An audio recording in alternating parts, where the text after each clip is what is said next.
English for engineering. Tiếng Anh ngành kỹ thuật. 1.1.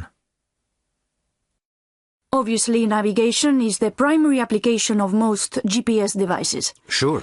Then you've got associated applications, uses that are related to navigating, such as tracking systems you can use for monitoring delivery vehicles and finding stolen cars, that kind of thing. Mm-hmm.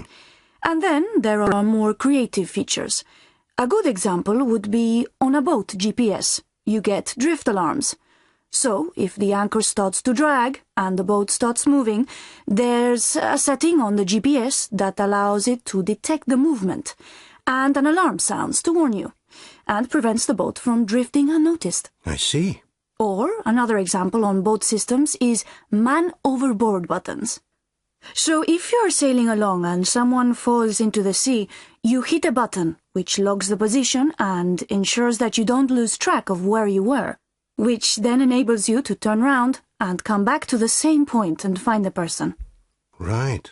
So, these are the kinds of applications we want to develop, more specialized and more creative. So, effectively, you're not talking about technical innovations. What you're really looking for is innovative ways of actually using the technology. Precisely. Because in these days, from the end user's point of view, accuracy is no longer the main selling point. Most devices are accurate enough. The key is to make them more useful. So, in terms of development, that's the kind of innovations that we want to do. 1.2. The engineering challenge of connecting a satellite to Earth using a cable is obviously significant. In order to support its own weight and be securely attached at each end, the cable would require a phenomenal strength-to-weight ratio. Carbon nanotube materials might one day be up to the job, and I'll talk about those in detail later on. How could vehicles be raised into space up the cable? Well, using a self-contained energy source would be problematic due to the weight of fuel or batteries required to power the vehicle. There are two possible ways round this problem: transmitting electricity wirelessly or using solar power. The first technique is only in the early stages of research. The second would allow the vehicle to ascend only very slowly, though this wouldn't necessarily be a problem, as the car could be controlled remotely, allowing it to transport payloads as an unmanned vehicle. 1.3. The offshore base station would be supported by a floating structure which could be attached to the seabed by anchors. Payloads could be carried from the shore to the station by ship before being lifted into orbit. The main advantage of a floating mobile station, rather than a fixed base on land, would be to help reduce the risk of a collision between the cable and one of the many lumps of space debris, such as redundant satellites that litter orbital space. Based on careful monitoring of debris movements, in the case of an alert, the station's anchors could be raised and the station could be moved, driven by propellers, to a new location out of harm's way. 1.4. 1. So, as you can see from this cross-section, we've come up with a completely unique profile. It's exclusive to this company and unlike anything else on the market. 2. One of the key advantages of this new form is that it dramatically reduces vibration, which was always a problem before. Obviously, machines like these can never be entirely free from vibration, but the new design runs extremely smoothly. 3.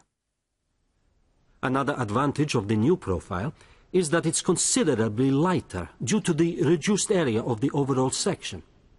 So compared with our previous range, it's highly efficient, especially in applications that require continual starting and stopping, where low inertia is important. 4. We are still conducting long-term reliability tests, but trials so far suggest the design is exceptionally durable. primarily as a result of the low vibration levels. We expect it to be significantly more reliable than rival units that are on the market, which is obviously an important selling point. 1.5.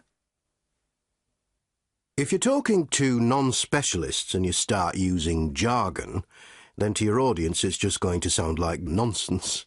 That's one problem. Another relates not so much to language, but to the complexity of the technology you're talking about. Even if you use everyday language, the engineering concept itself might still be difficult to explain. And that can make the subject very heavy-going and quite dull, which is obviously not what you want. However, I think it's important not to oversimplify things. There's nothing worse than being spoken to as if you're a child. You don't want to sound patronising. 1.6. It's obviously best to use everyday language as far as possible, but I don't think that means avoiding jargon altogether.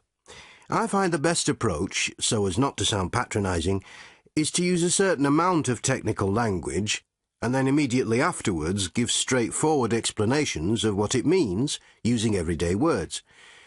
When it comes to explaining tricky technical concepts, a good technique is to make comparisons between the technical point you're trying to illustrate and things from everyday life that people are familiar with, to help them paint a picture in their minds.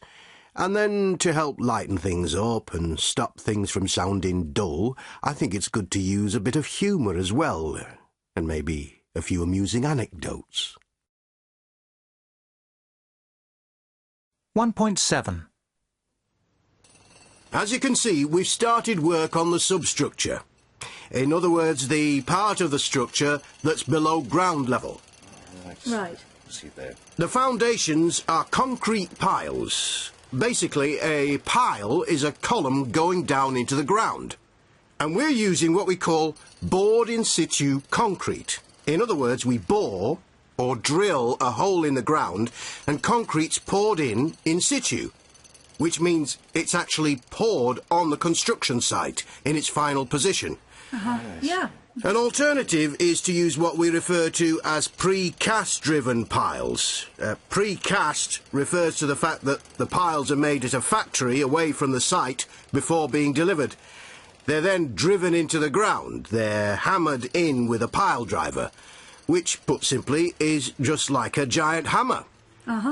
And they don't just drive in piles, they drive everyone mad with a constant boom, boom, boom all day long. So, thankfully for our ears, we're not using that technique.